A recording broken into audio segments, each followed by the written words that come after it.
Now, where does all of this fit with work? I had the privilege of meeting several years ago the founder and owner of the largest real estate company in the United States, really, I think, in the world. It was the Trammell Crow Company that was located in Dallas, Texas. Mr. Crow was a remarkable man, a remarkable entrepreneur who had built this magnificent company from scratch. And so naturally, he was a sought-after speaker in the business schools all across America and many parts of the world. And so he's at Harvard Business School, and he delivers his speech. And at the end of the speech, he opened it up for questions. And here were all these bright business majors sitting out there. And one of them stood and said, "Mr. Crow, my question is this. In all the years you've had in business, what is the single most important thing in business?" Characteristic of Mr. Crow, he took off his glasses and he rubbed his face. And he looked at them and said, "Love."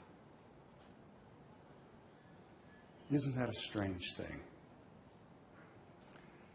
One of the greatest businessmen in the world. And when asked, what is the most important thing in business? He said, the most important thing is love. I think one of the places that fits is this. I think everyone in this audience, I think every one of you has done well. I think every one of you has lived well. It doesn't mean you haven't made mistakes. It doesn't mean that some things haven't gone wrong. It doesn't mean that you may have been released from a job. But the thing that you most need to hear this afternoon is that for all that has come, for all you've dealt with, you've done well. When you think about your work, you still may be casting about for exactly the right career. But I'd like to say to every one of you here, if you've been through 5 jobs, if you've been fired 3 times, I'd like to say to you that you've done well. You've done well.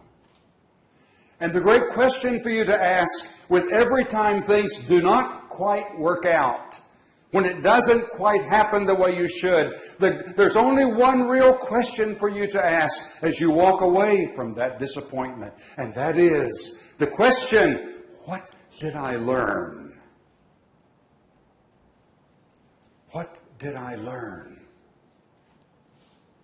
And so I think in the world of work, I think you've done well.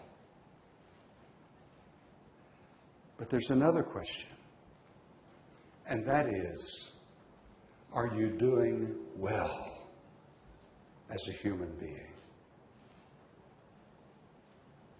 Because when you get all the way to the end of life, what you've accomplished at work is going to be very important and will be a part of your story.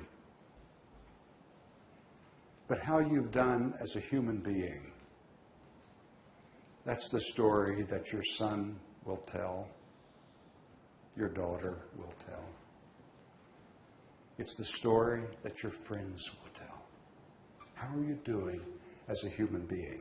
And so when we think about life that loves to happen at work, there are many books and there are many seminars that will talk to you, as Mike mentioned, about time management and all the other things that go into making a job really work well, making a company work well. But where we're focusing this afternoon is that will you do well?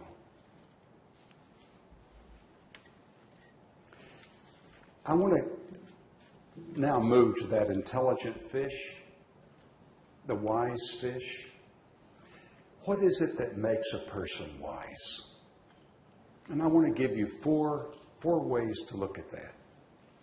That if you were right now thinking, well, you know, Landon, that does make some sense. That I might do well. I might have a marriage or 2 marriages or 3. I might have 1, 2, or 3 children. I might have 1, 2, or 3 jobs. But then my life keeps going, and I'm 20, and I'm 30, and I'm 40. I'm 50, I'm 60, I'm 73. What about my life? What about the life? Is my life going well? And will my life story really work? And all these important parts of it, will it work? And so the thing that if you're writing a note, put down the question, what is my story? Because every living creature has a story. A bug has a story. An insect has a story. A wasp has a story. A bird has a story. My Aunt Mildred, who died at 94 years old, always had parakeets, and her parakeets could always talk. And she had a little parakeet, and the parakeet would look at me and say, "My name is Ricky Saunders." And I'd want to say, "Well, hello."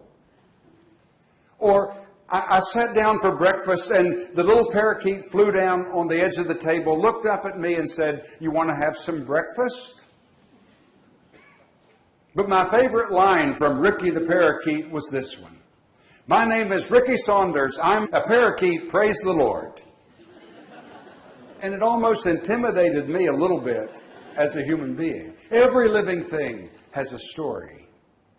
And you have a story, but there's a difference. And the difference between you and every other living animal is you get to choose your story. No other living thing gets to choose the story that you will live out. And as you think about your work and your work life, which consumes so much of our energy and so much of our thought, as well it should, but when you think about all of that, you're also having to think about something else, and that is this larger story, because you need a story for your life that still works for you if you get sick. You need a story for your life that doesn't devastate you if your doctor says you've got cancer. You need a story for your life that's big enough if you lose a daughter. You've got to have a story that's big enough. You've got to have a story that's big enough when you're fired, that it doesn't devastate you and destroy you for the rest of your life. You've got to have a big enough story, yes, that not only is big enough for your life, but it's also big enough for your death. And so when you ask, what is my story? You get to choose this narrative that you're going to live out in your life. Now, when we begin thinking about the whole story of our lives, sometimes you can say, "Well, Landon, I don't know what's going to happen tomorrow. I don't know what my story is going to be tomorrow. I don't know what my story will be 10 years from now. How can I write the story of my life now?" Well, it helps if I step back a moment and think, how does my life happen? How does my story happen?